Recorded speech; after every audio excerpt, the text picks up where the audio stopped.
ஹாய்ங்க, நீங்கள் பாருங்கள் குளத்தூர் மேட்டூருக்கு வந்திருக்கோம். இங்கே பாருங்கள் கார் பார்க்கிங்கெல்லாம் நின்றுட்டுருக்கு.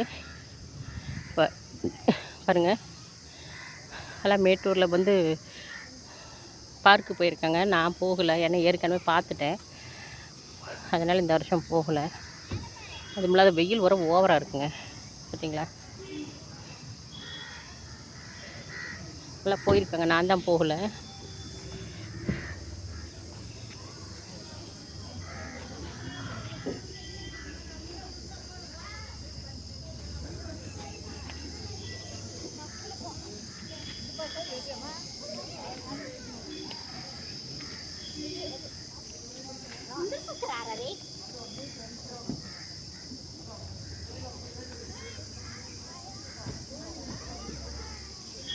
பாருங்கள், அதுதான் மேட்டூர் பார்க்கு. நான் போகலை. பாருங்கள் கார் பார்க்கிங் வரும்.